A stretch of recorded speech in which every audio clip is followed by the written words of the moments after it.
Check. Welcome to the after hour. We got Steph in the building. We got Biggz in the building. Listen, this is something major. I want you to turn the volume up on your TV right now. I want you to tell a friend to tell a friend. Listen, we going. Let's go, Biggz. I'm your host. Rob Lew. Let me get one more round of applause. There we go. Listen, once again, welcome to the After Hour. This is a late night platform that you've been asking for, that you've been waiting for. We're here to talk about real shit. We're here to talk about everything. We're here to talk about the people of the next generation, the innovators, the people that in the next 20 to 30 years are going to be the ones that implement this certain talent in these certain platforms. So it's an honor that they can sit on this couch and understand if they're sitting on this couch, these are people that are making moves. These are people that have an impact on the community, whether that be with entertainment, whether that be with sports, whether that be with music. We're touching all different avenues. So I want you to stay with us on this journey. I want you to have fun while we have fun up here. And most importantly, stay tuned. So Biggz, let's make sure we start on a good note. Let's go.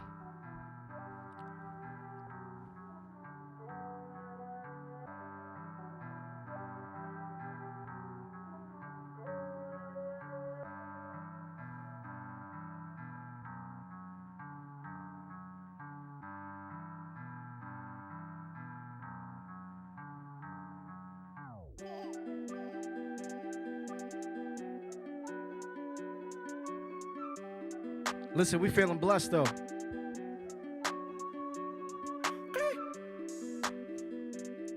Yeah.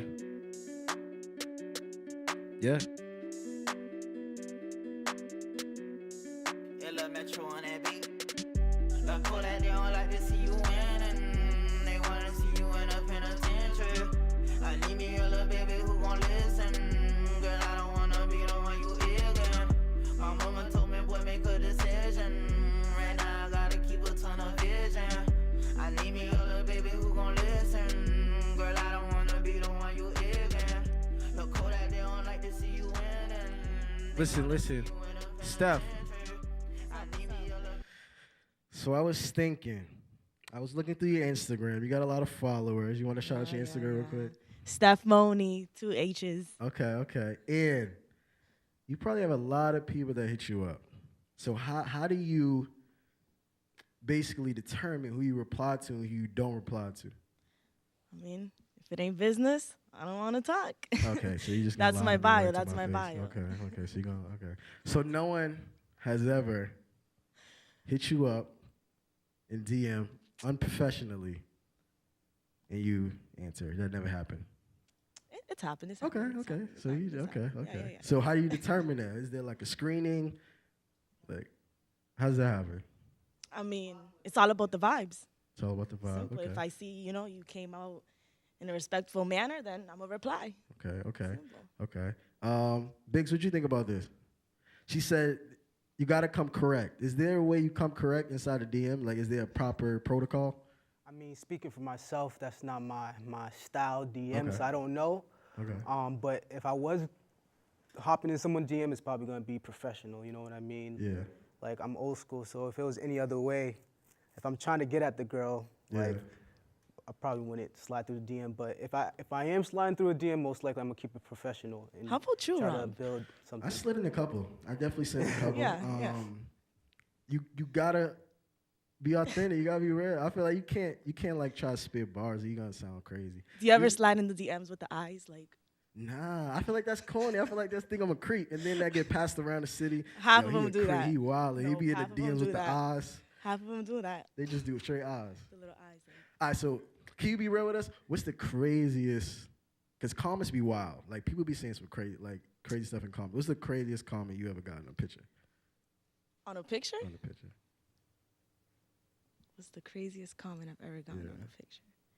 It depends how you want to go. Sexual. I mean, we're here to talk about everything. I mean, they want to hear you with the shoot, mic. can I suck your toes? Whoa, okay. Toe fetish. Okay. How did Toe did fetish. you respond? No. Okay, so you just left that I unread. left it like that. That's Oh. They even warm you up for that one. So what if you found this person attractive? Do you wipe away the creepiness if you like No, give them a pass? it's a turn off. It's like, really? Really? All right, so what if he said that to you 2 months in? All right, so It's like, who else's toes are you sucking? Like, All right, come on. All right, wait, I got my feet. All right, so y'all dating, right? Y'all going on a couple dates, and then he's like, "You want to know something? I always loved your feet. Can I suck your toes?" Is that like a different? That's different. Yeah, that's my man. So that's not your man. Y'all date. You went on a couple dates. Oh, okay. No. I thought you said if you guys, if we were going on a couple days, Yeah. nah. So you still Not think yet. he's a creep? Yeah.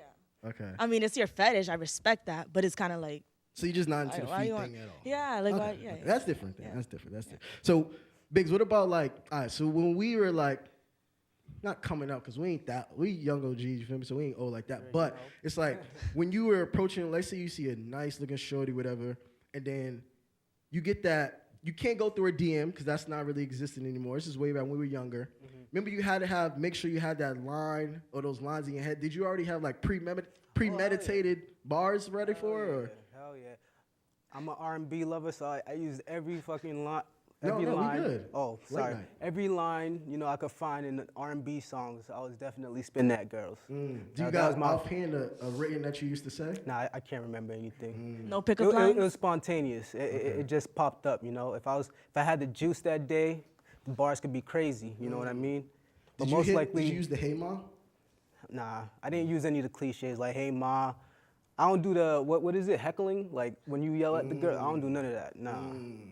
So are there still dudes that like if they try to holler at you and then you decline them and then they start talking crazy to you? Do they still do that? Yeah. So And what's then that all I hate about? when I let it get to me, and then they're like, I just wanted your attention, and I'm like, damn, it worked. I'm just like, damn, I just don't even reply. I'm like, it kind of worked. But yeah, they do that to take you off. I and never then- understood the reasons for that. What about you? You never understood it? And I got another question too. So we go out and stuff like that. So I remember back in the day, parties used to be crazy. I don't know if like What used to be crazy? parties. Parties. Like parties, so like Yeah. we used to party, used to be basement parties, probably parties we shouldn't be at because the neighborhood's terrible. But you used to be jumping, like you be sweating, like you looking crazy. And used to dance, but now you go out Grinding on and it's like everyone's just on Instagram, everyone's Snapchatting. So is it just this having this old mentality of like reminiscing about the past, or were those parties really that lit? Like I really want to know that. I want to get y'all perspective on that. Like were the parties really that lit back in the day, or is it just we're just older now? I think the parties was lit. As Yeah, a the parties were DJ, lit. I was always like critical at any party I went to. So I was always observing everybody, seeing how they were reacting. Yeah. And you could tell, obviously, like back then, everybody was dancing. Like you said, you stepped out, you was drenched, you had the white marks on the back of your shirt from Yep. like dancing, because some dudes couldn't hold their Yeah, I stance. definitely was on the wall a couple times. If the shorty got the, The hoop was crazy too kick, crazy. she Gotta might get throw the you ball. off a little bit. Yeah. So the parties aren't the same anymore. Everybody's on Instagram or Snapchat trying to show people what they're doing instead of enjoying the time, being in the moment. Yeah. Could we get back to that though? Could we get back to just partying, like not worried about showing Snap you having a good time, but actually having a good time? Is that can we do that again? Or think it's possible? Because I think a couple of events that we have, like I feel like the events we be having, it be like that. People really have a good time, but just like as a whole and for the masses, like if you go to the clubs downtown, no bash on them, but a lot of the clubs and atmospheres, like it's just a staring competition. Like it's just, can that area downtown or that nightlife down there, can that ever go back to actually having a good time and dancing?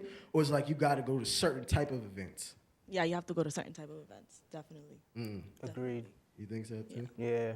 So what changed that? It's just social media, or you think like, all right, I'm gonna be honest. Do you think it's the whole Instagram thing with like the models? Is that a big one?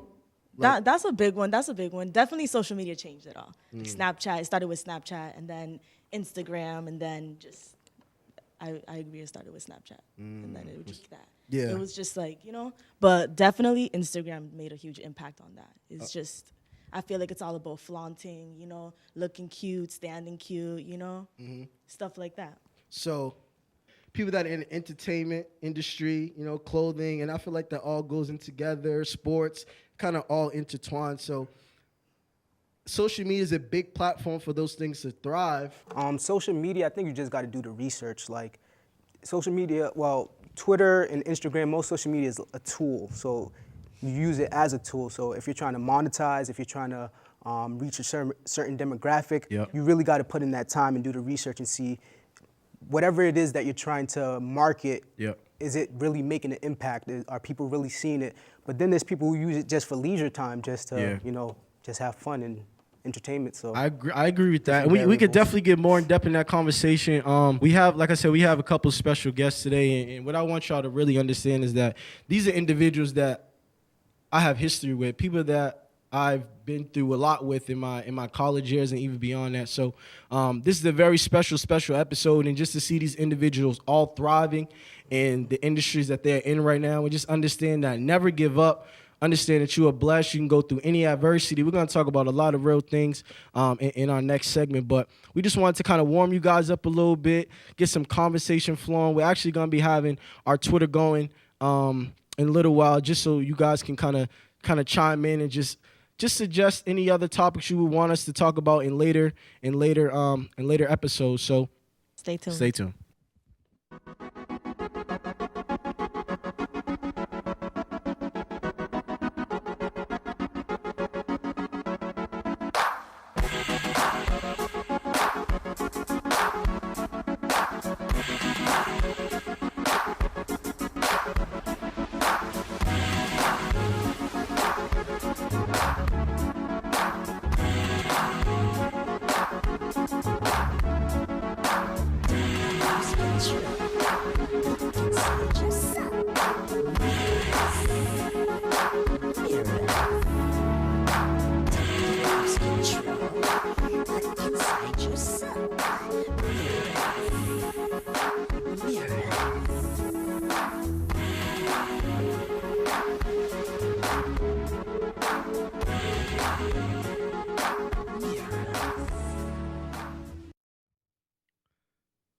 Welcome back to the After Hour.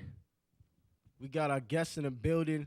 Our first guest, well, not our first guest, but one of our guests, we just had a displaying of one of the videos he showed, and it was one of the, I want you to explain a little bit. So we got Young Pavl in the building. Before you talk, I want to actually give you a nice, crazy intro, to be honest. This is one of the most genuine, humble, most hardworkingest people that I know.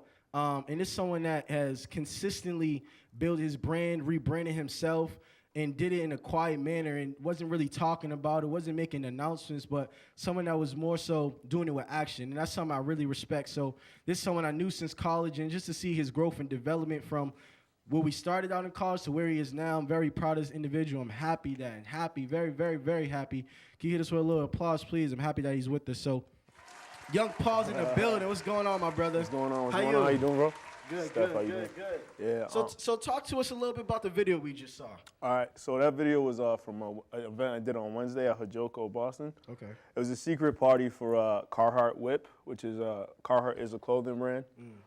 They usually make work gear, but they started going into streetwear. Okay. So Carhartt Whip, work in progress, and then Converse. So they did a collaboration on some sneakers. And then we had a secret party with Bodega out in Boston, and then it was at Hajoko, Boston. It was just, they brought artists from LA, Knowledge and Damn Funk. So me and my partner, DJ Big Bear, we opened up for them, and it was a pretty cool event. Free RSVP, free food, open bar. And it was just a cool vibe. You know, Boston needs more of those places and more outlets for people to, you know, come together and, catch vibes. So I know we kind of jumped to that, but I wanted to kind of touch on that first, just to kind of give people a little insight on where you are right now. But take us way back, Paul. How was it growing up? Where did you grow up? All right, so take us back a little. Me, I'm originally, I grew up most of the time in Randolph, Massachusetts, which is probably like 20 minutes outside of Boston. Yep. Grew up there. It was a good community to grow up in, you know, diverse, one of the most diverse communities we had. We still have a little element of, you know, being in the city, but not really being in the city, so it was a change of pace for that. After that, after Randolph, I went to UMass Dartmouth, where I met you gentlemen, you know what I'm saying? All right, slow down. You go too fast, man. My fault. Nah, so, all right, so in high school and kind of growing up as a youth, we'll say, when you were younger, like, what did you want to do? Did you always inspire to be a DJ? Like, what did you want? We're going to go in segments, so I want to start at the beginning. Yeah. how was it for you? What was your dreams? What was your vision for yourself when you was a little kid? For me, I was really into sports. I grew up, I played baseball, football, basketball. Well, I attempted to play basketball, but, you know. But yeah, that's what was really my focus. But I was into music. I grew up with 2 sisters.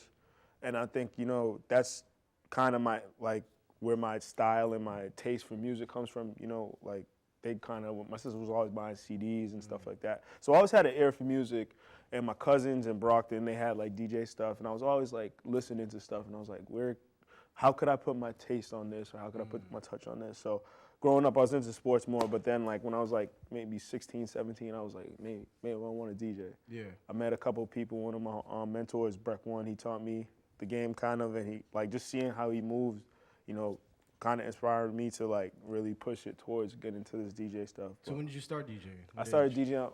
I bought my first, I'll never forget, I bought my first setup my freshman year of college. Saved up a little bit of money from work study.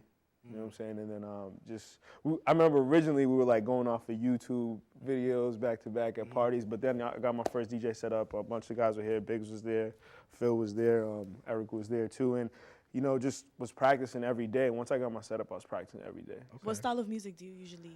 I'm an open format, so I really try to, you know, just blend everything together. I never limit myself to one thing. One thing I like to do is, you know, find out where music comes from. So like the sample, I always look for samples and then, you know, try to blend that record together.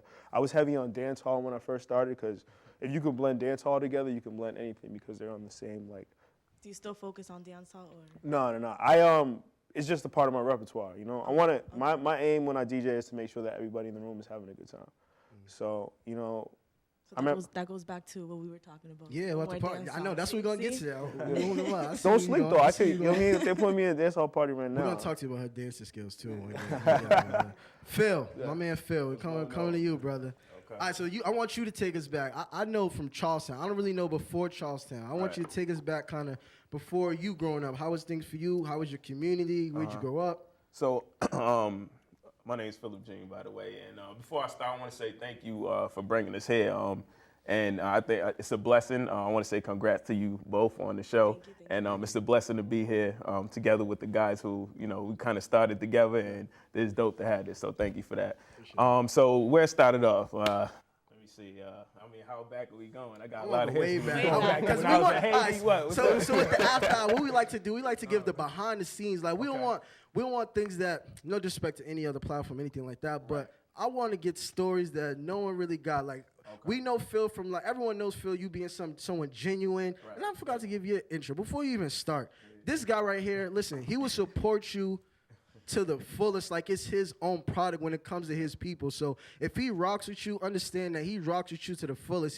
He's down to earth. He's someone that always been supportive. You can call him with anything going on. He's there to support you. So I'm very, very thankful from the bottom of my heart to have you here with me. And just to see, like I said, with Paul and all you guys, I'm excited to see your growth. Right. And just to see like where we came from and like where you are right now. So yeah, just take us back to how was it growing up? Growing up, where'd you grow up at? I grew up in Rosendale. I always lived in Rosendale. I spent a lot of my time in Roxbury, the Mission Hill area. That's kind of how I started, you know, getting familiar with like basketball and stuff like that. But I always grew up in Rosendale. But again, I always spent a lot of time in Roxbury, and I think, you know, spending that time in Roxbury, it kind of it molded me to the person I am today. Like, I love Rosendale, but I feel like I learned a lot of stuff like around the Roxbury area. So whether it was, you know, seeing stuff that you know, young people aren't supposed to see, or you know, what's not the norm, to you know, just seeing how I always been somebody who can hold a conversation with anybody, whether it's my peers or older people. And I think, again, that's what molded me to who I am today. I always love talking to older people and, you know, kind of seeing what they learned from their experience. So it allowed me to, you know, just kind of understand life at a different perspective. Everybody know me, Phil's a funny person, but, you know, that comes from a lot of hurt too, and a lot of experience with, you know, whether it was dealing with depression or dealing with, you know, other people's issues. And that's what allows me to be able to, hey, Pete, what's going on? You know, how's everything going with you? E, or Rob, or... Do you have brothers and sisters? Yeah. So it's me and my older sister. But I also have like cousins who I also call my brothers and sisters too. So everybody's my brothers and sisters. So growing up, right, in those environments, because growing up in Boston it was tough. Right, It was a lot of violence going on. There's violence going on now, but it was at a kind of another level. It was a lot about territory. It's a lot about what hat you got on, type of stuff like that. So you being in that environment, what kind of motivated you to go the other direction? Because it was not easy, but it could be easy to get steered in that direction and kind of follow that path on a lot of people was going. What steered you to go the other direction? So again, like I said, like I always like holding conversations with older people. You know what I mean? And granted, you know, I was blessed to have both my parents in my life. You know what I mean? And you know, shout out to them. They did a hell of a job with me. I think especially for young males, I feel like it's hard because we try to find like not only an outlet, but like something where we feel not only entitled, but somewhere where we feel like we want to fit in. So a lot of times when you know whether you're growing up in the hood or whatever, like when you're around something every day, like it's easy to become immune to that and to kind of you know, stir in that direction. So. And that's why it's important to make sure, you know, the energies you have around you is positive. You feel me? And I've always been that type of person. My parents was always positive people. So that kind of like stuck with me. Yep. And that's why it's important to, again, have those positive energies around you. Because even, you know, if you're around something that's rubbing you the wrong way, it allows you to remember, I can't be around that. I don't want to be around that. You feel me? So. Again, like just having, you know, those wise people around me. Who did you mainly look up to? I say my pops. I say my pops. And like I learned that as you get older. You feel me? Like again, you know, what your parents instill in you. When you're away from that, you know, you kind of want to be a man, or as a child, you're like, nah, my parents don't know what they're talking about. But you know, with experience, when you start dealing with stuff, you be like, damn, mom or dad was right. You know what I mean? So. Yeah, like before, you know, it'd be like a basketball player or a rapper or whatever. But like I said, my parents did a good job with me, so I always remember what pops taught me. My mom Dukes too. Shout out my mom. So I wanna get to the last gentleman. What's going on, my brother? What's going on? How are you? Cool. So I mean, another spectacular intro. My intro game about to be crazy. Watch. So this individual, in recent years, we spent a lot of time together.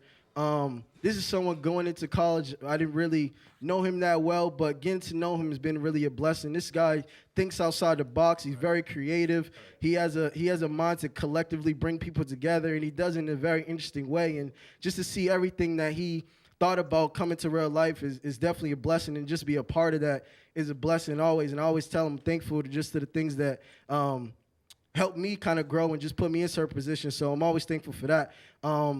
I want you to talk to us about, I kind of said where you came from. Tell us that, but if you can get a little in depth on what were your people that you looked up to? What was the influence that you had? What were things that got you into art? Because growing up in Boston, art is probably not one of the number one things people get involved with. So if you could just talk a little bit about that. Word. Appreciate that intro, bro.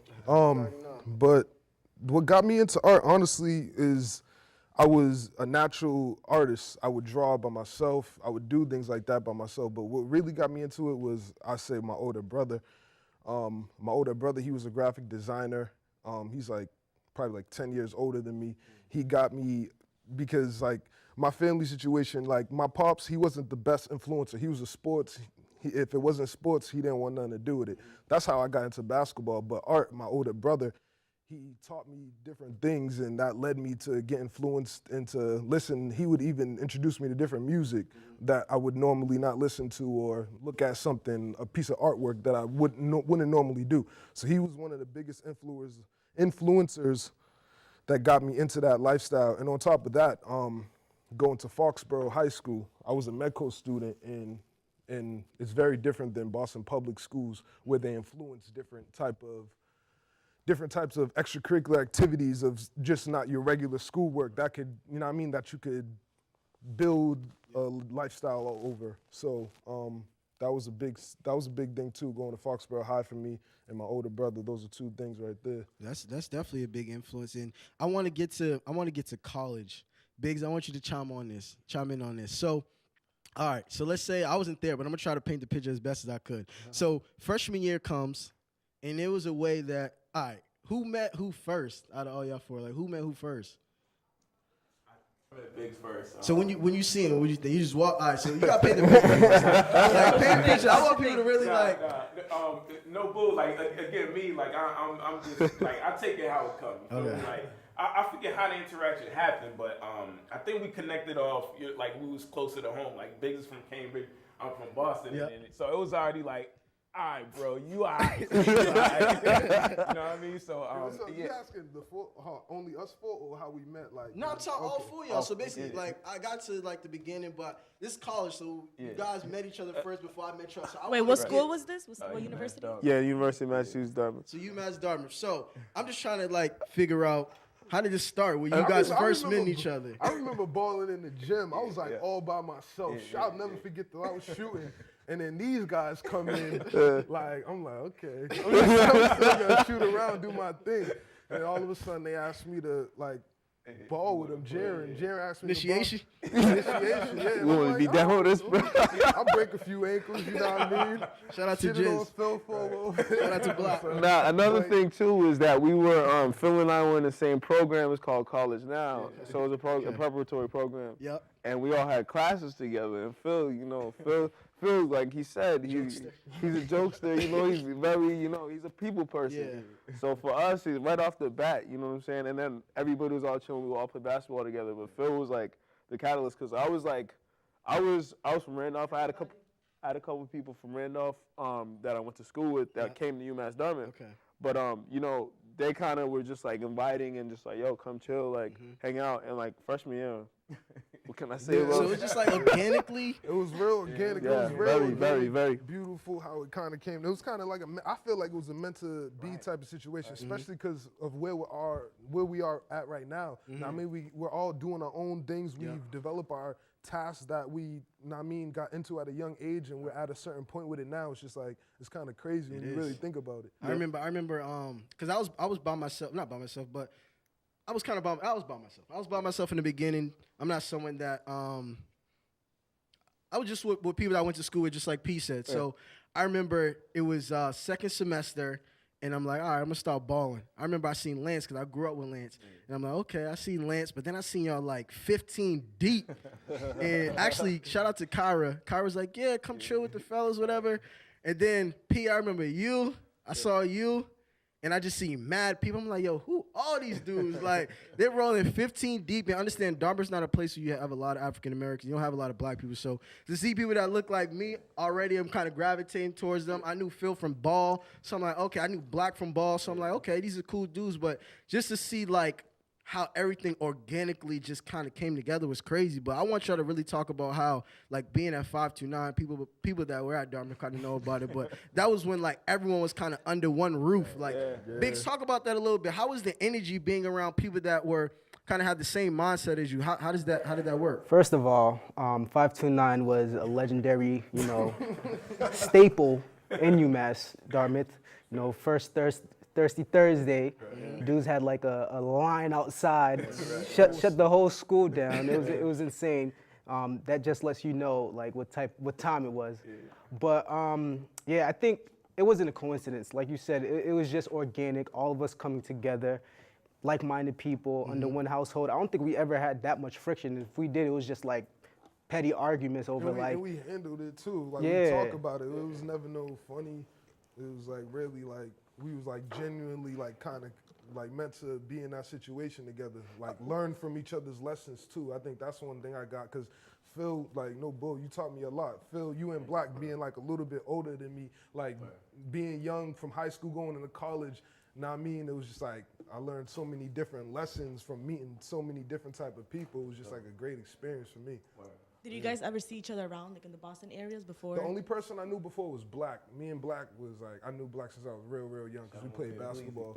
Shout out Bleezy, man. Shout out Black. Shout out Rel too, man. We got you. Hold your head, baby. Definitely. For us, it was like a brotherhood. I would say, we lived in it was like a community house, and it was like people from all over, like several crews would just come and just chill because I think the energy was always positive. Yeah, we was well respected too. You know, like you said, Dartmouth is not a place. You know, it's not. There's not that many of us there, and you know, we were resources to each other. You know what I'm saying? We made the situation like rather than like. The situation make us yeah, because like we could have been at any college, but we made UMass Dartmouth like a circle in the middle of nowhere, just be popping. Like. So out of Dartmouth, because I want to make sure I get to everyone and what they're doing. So out of Dartmouth, what happened was we all went our separate ways. Like we left Dartmouth all kind of at a different place at a different year. So I want to start. Who left first? I don't remember who left first. I remember me, you, and Stiz. I think Okay. we left first. So Let me get into you, Phil. When you first left, because I feel like when I first left college, it was a smack in the face when I got back to Boston. Like, you really kind of, you dive back into real life. You feel what I'm saying? Like, Dartmouth felt like camp. We always used to say, like, it felt like camp. You know what I mean? Like, so going back to Dartmouth, like, what was your mindset? What are the things that you wanted to do? And also, how did MMC come about? Because I want to dive in that too a little bit. So if you kind of condense those into one. So I mean, after college, like I kind of went through a stage of like depression in a way. But again, like you know, I have a real supportive family. So and this where you know it kind of really changed. Like I'll always be the the funny type guy, but that's when real life hit. And like when I went through that stage of depression, like. It kind of opened my eyes to a lot, you feel me? And, you know, just how life in general is like, so many people don't have an outlet. You get what I'm saying? So many people don't have an outlet to, you know, if there's something going on, you know, you feel like you can't reach out to nobody. And society kind of puts that on us anyway, where you feel, especially for men, like you got to be macho, like you ain't supposed to have like an emotional side. And I mean, y'all cats know I cried in front of y'all before, you feel me? And I always been that type of person. Like I don't mind shedding a tear, you feel me? If I have to, but at the same time, like you know, like it allows me to be able to. You know, connect with my feelings, and a lot of times it's like you didn't want us men to do that, but so when I left Dartmouth, I went through this whole stage of depression, and that's kind of how MMC came about. You feel me? And shout out to my guys who I work together with, my business partners, and shout out to the whole team.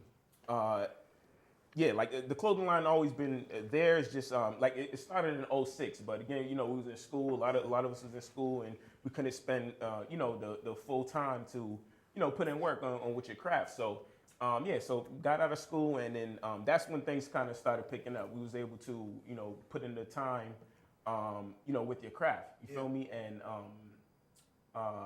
so that's what kind of pushed us to push full force and. Kind of give time to your craft. So, MMC started, and I remember you guys were like one of the first. One of the first I seen to have people like Charlemagne the God, DJ Envy. This is when the Breakfast Club was just starting out. You guys made those connections with a lot of celebrities. The Game, YG.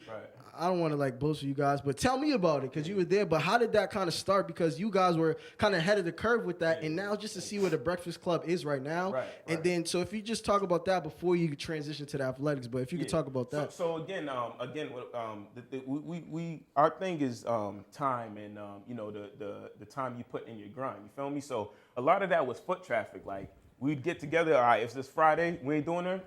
We're going to New York. You feel me? Like. And for us, I feel like, like I'm a people person. A lot of my guys were people.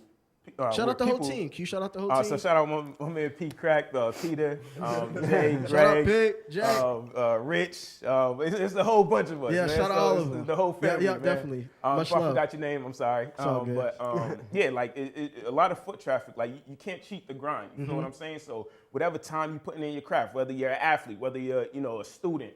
You have to put in time into your craft. You feel me? You can't cheat that. So a lot of that came from, just rubbing elbows with the right people, going out there trying to network. So hustling, basically. Hustling, you feel me? And social media, y'all mentioned that earlier, like it does help out. You know what I mean? Like you can send a DM, whether it's to a female or, you know what I mean? Like Biggz mentioned business-wise, like however you come off. And, if you are a people person, it's important to go out there and try to, you know, meet people and network Yeah, because they got to feel your energy. Yeah. I'm a big energy guy. Anybody who know me, you know, feels always talking about energy, but it's the truth. Like, so if you're around negative stuff, it's easy for you to get influence on that. If you're around positivity, you're gonna be positive. You know what I mean? So, yeah. Okay. If I can get to I'm gonna get to Paul because I remember Biggz, we was talking. He was like, Paul kind of showed me how to DJ. Remember he was talking about Absolutely. that? So like I remember, I'm gonna just step back college real quick and then we gonna move on. But I remember college parties in Providence, you guys were holding it down. So I don't think that people understand when they see Biggz DJing, they see you DJing. This is not something new. You guys were doing this way back, carrying crowds. Young college kids have hundreds of people coming in, and you guys are rocking it. So how was that experience, and how did that kind of mold you to who you are right now? And how was it with Biggz starting out DJing? How did that come about too, if you can kind of talk about both of those things? So they were there, like we were all, you know, we came together, like we were, you know, freshmen together, and I copped the equipment, and it was a learning process. You know, Dartmouth was a testing ground. It was really like, I want to be here. Like I remember, like, you know, shout out to Reggie from Roman Entertainment. He's like one of the people that gave us our first shot. And you know, me and Biggz, we were suite mates. We were in the same like building, so we would just spend hours and hours and hours like listening to sets, and then like, yo, let's throw this and that and throw that. So it was just a testing ground. You know, it's like getting up in front of a group of people that you don't know, and you know, you got to go, you know? So for that, you know, I'll never forget those experiences at Dartmouth, you know, the parties that we were able to do. And it also helped with the marketing element. We were used to like sell tickets and go to take buses in order to go to Providence, you know? And that was really like teaching us the game. That was a testing ground. You know, you have all these people, you know, having faith in what you're doing, what you're putting out. So leaving Dartmouth, what happened? Like, what were you doing? So after Dartmouth, I was still DJing. I was still trying to get into the city. And my story is like kind of funny because it was like my family lives in Bridgewater.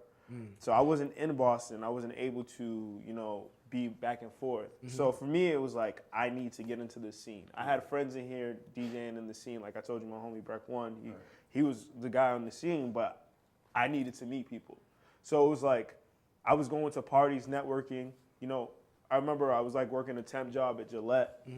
And, you know, I would go to a party on a Thursday night. I would start work at 6 a.m. I would sleep in my car from the party because I'm not going to drive back to Bridgewater to go. So from there, you know, just shaking the right hands, meeting the right people. And then it's like, you know, given the opportunity, you got to show and prove. You know what I'm saying? Like, if you relate to sports, like, if you're prepared, you're ready to go. You know what I'm saying? So when that opportunity is presented to you, just go. And from there, you know, I was able to meet a good select group of people, and we started this thing called Collective Boston. Okay. From there, Collective Boston became, you know, an extension of like all of our networks, all of what we do. You know, everybody in the crew is very talented, so we started creating things to do. We started creating events, shows, and we created this thing called the Wave Boston, which is a day party in the city, and it's been going for 3 or 4 years. So from that, it's like, just like you said, you know, some things happen in your life, you know, because they're meant to be. You know, certain hands that I shook, certain relationships that I made is because it's meant to be, you know. So how did you go about sorry to cut you off, but how did you go about the rebranding? Because you went from one DJ name, if people don't know, to another DJ name, and kind of like a whole full rebranding. So if you could just give us a quick kind of explanation, like how did you do that? Because I loved how you did that. So my first DJ name, I gave it to myself. It's kind of funny, you know what I'm saying? I rocked with it. Because it was, my name's Paul Francois, and I gave my name was P Franchise. Shout out to P Franchise. There was He was the guy. There was a DJ named DJ Franchise, so I was like, I can't be DJ Franchise. Okay. So I was like, all right, let me put a P in front of it. But I always hated that name. That joint used to go hard. Yeah. You in college. It definitely rung bells. DJ. College legend. Yeah, You gotta retire. We gotta retire P Franchise jersey. Yeah. What is it now? What is it now? So it's Young Paul. So I was 22 when I broke onto the scene in Boston. So there's the booking agent. He's a DJ at Good Life, this spot, Good Life downtown. Yep. And I met him, and I had a conversation with him. And like when I was speaking to him, like I was I had conviction. I was like, this is what I want to do. I want to be part of this scene. I want to create. Just give me an opportunity.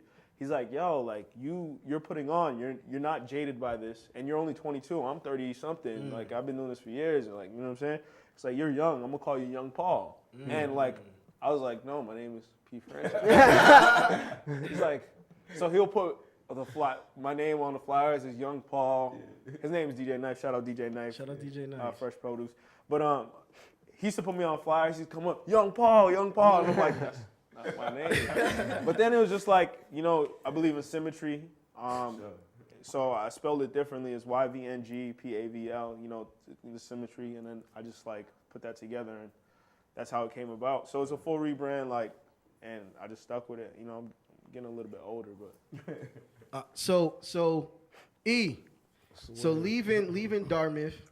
Yeah. Actually, I want to kind of combine a couple things together as well. Okay.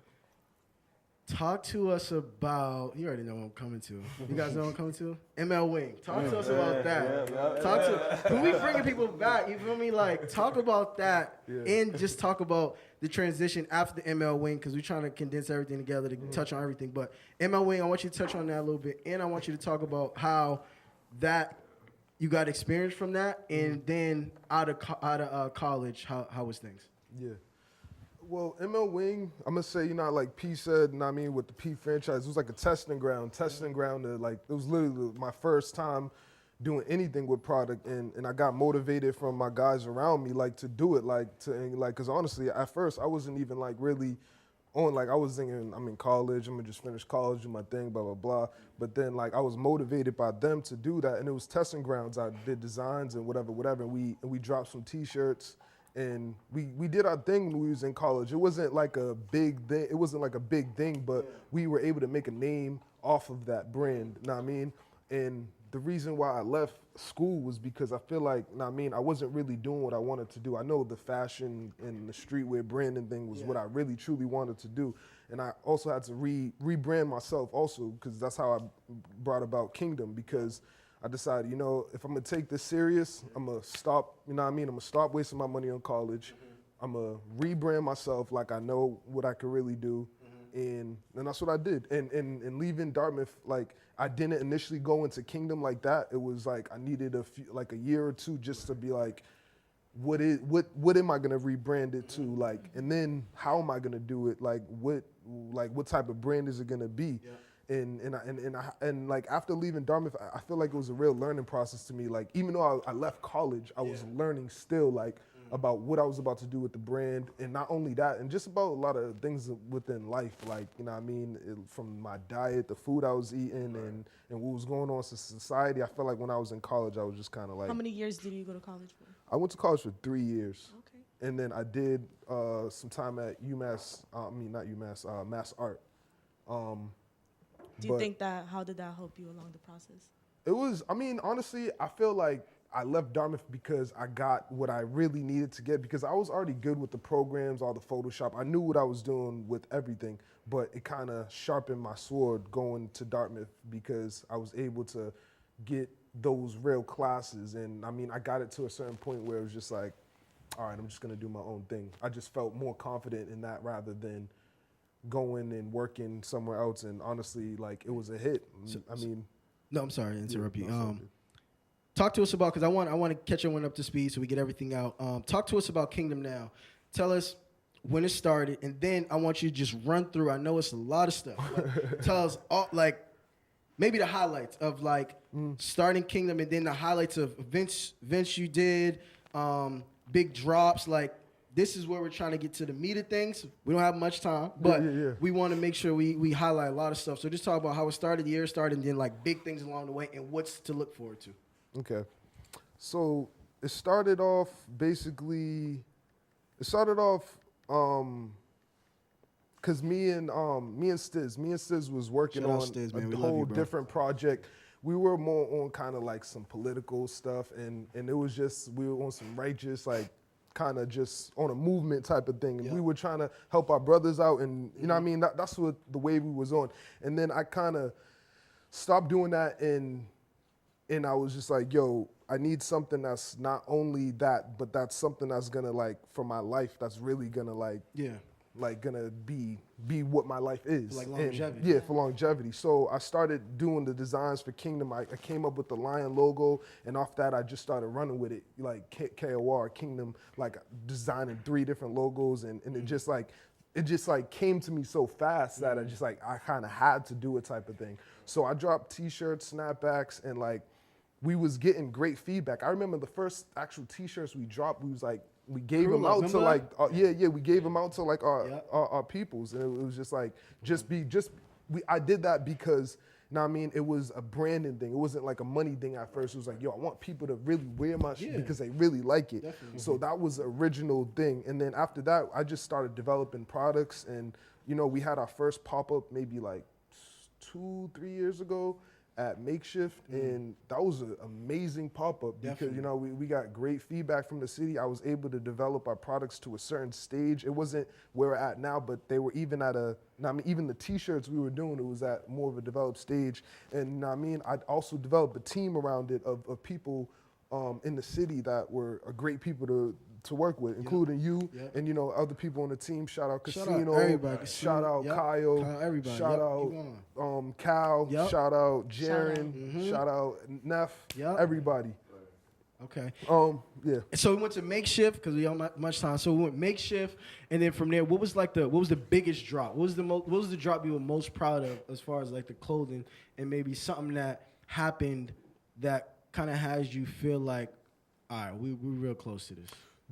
My favorite, well, it's kind of a few different things, because my favorite drop was the windbreakers, because one, that was an item that I worked on, which was basically, we don't have it here, but it was basically one of the jackets we have, which, like, you know what I mean, it had embroidery on it. It was like one of my, you know what I mean, most product I really put a lot of time into. And when it dropped, it was another hit. It was a really hit because people wanted it. People wanted it now, and it was just like, that was just amazing to me. Just the reaction that, you know what I mean, I got, because like I didn't even expect that reaction. I knew that people were gonna like it, but I didn't think it was gonna go like that. How did you promote your? Well, you know, from my team, we developed promotion strategies. You know, Can you shout out the Instagram real quick? Kingdom of Royal, at Kingdom of Royal, KINGDOMOFROYAL, and yeah. So we just develop marketing strategies, and we just kind of go with based off of our crowd too, and what they feel and what they may want. Paul, I'm gonna come to you last, real quick. All right, Phil. So the rebranding went from MMC to Mathematic Athletics. Yeah. Okay, so with that came about Crew Love. Not saying that came about Crew Love, but So that after MMC, well, not after MMC, with MMC, you guys built. What are you talking about? You talk about Crew Love. I want you to talk about Crew Love, and if you talk about that briefly, and then also talk about kind of what you guys been doing with the Mathematic Athletics. If you could even grab the ball down, we can see that, and just talk about what's to come. Yeah, you can get up. We good. All right, cool. So Mathematic Clothing and Mathematic Athletics is its own entity. Okay, so they're two separate. Yeah, they're two separate. We started off with the clothing line, and I want to say 3 years ago now, we kind of branched off into athletics. So the athletics, we focus more on the brand identity. So you know, that's what we pitch to these schools. You know, whether it's trying to get new uniforms or you know, warm-ups, socks, backpacks, whatever it is. And we also offer like a media day. You feel me? Like so, granted, we're competing with cats like Nike and Under Armour. You know, once you get your jerseys from Nike and that's kind of just it. But for us, we, you know, want to give these kids an experience where, you know, they're able to have a photo shoot, or they're able to have you know, videos of themselves. Like for me, you know, I grew up playing ball after high school. It's like, damn, I'm not hooping no more. And for me, you know, I was all right, but I was them cats who have like, you know, like a lot of articles written on me and stuff like that. So for them cats that's, you know, after high school, you're done with basketball, you still have something to remember to show your kids, or you know what I mean? That's always going to be part of you. So that's the athletics. We just got in to our new basketballs. This is also part of our packages for the schools. Okay. Wow. We're also going to be sending some of these to the community centers for the kids. And we're also working on, there's just so much. I'm trying to fit everything. We're also working on a new vlog coming out called The Season. That's to do with the Mathematic Athletics brand.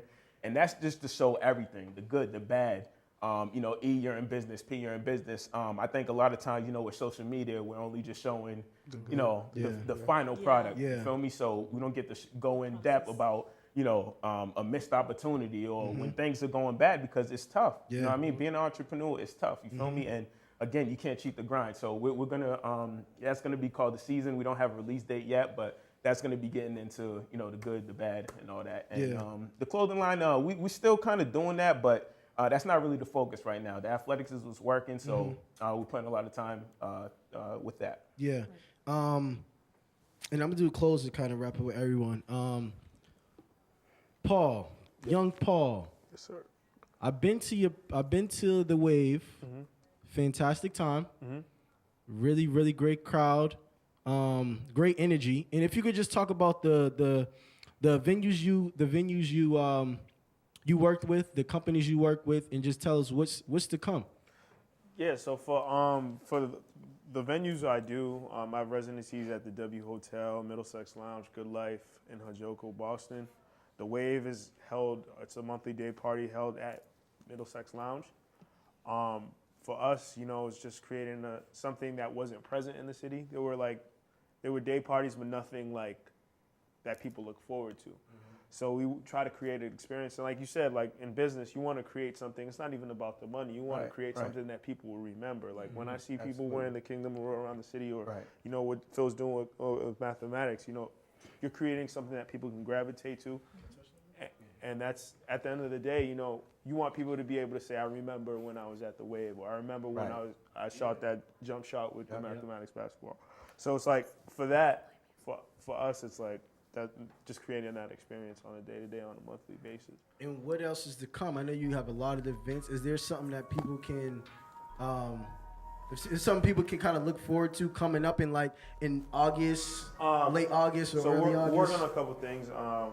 We're doing a rebrand from Collective Boston to Collective US, so we can you know, kind of put the imprint on what we did out here into other cities. Okay. The focus will always be Boston, and, you know, but we're trying to expand too. And can you shout out your Instagram? My personal Instagram is Yvng Paul, YVNGPAVL. A lot of people think it's Young Pavl or something like that, but it's Yvng Paul, YVNGPAVL. And Collective Boston is at CLLCTV Boston. So I really, we got to do a part 2 to this. We really do. It's a lot to cover. But what I wanted to do, honestly, is I feel like we accomplished what I wanted to accomplish, to be honest, because a lot of people know the brands that you guys represent. They know the events, they know the clothing, they know the tournaments, but they don't really know the face behind those products and understand that it's a process. Like, it didn't start with you guys coming up with this idea. You guys jotted down, did it, and it was just like that. It was a lot of ups and downs. It was a lot of failures. There was a lot of rebranding. It was a lot of things that go into it. So I wanted this to be like an introduction to people to understand, like, if you're on this journey, it takes a lot of time. It takes a lot of hard work. And we're people that have known each other for a long time and seen each other grow.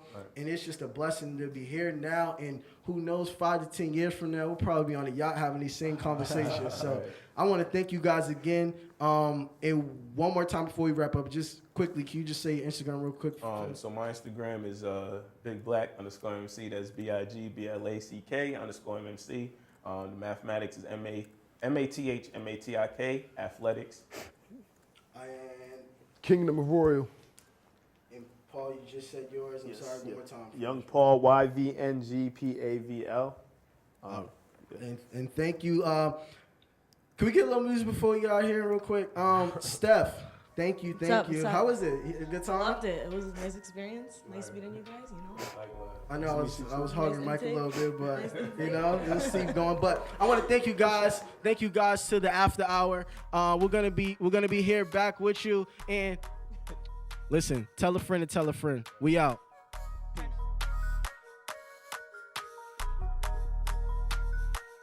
Yeah. Hold up. Get right with you. I'ma get right with you. Bad bitches, fuck them, then dismiss them. Bad. Woo. I ain't really here to take no pictures. Flash. Middle finger up for the system. Fuck them. Yeah. Coupe is robotic, I ain't touching. Nah. Looking at your hoe because she bustin'. Yeah. Woo. Riding in that coupe with the wings. Yeah.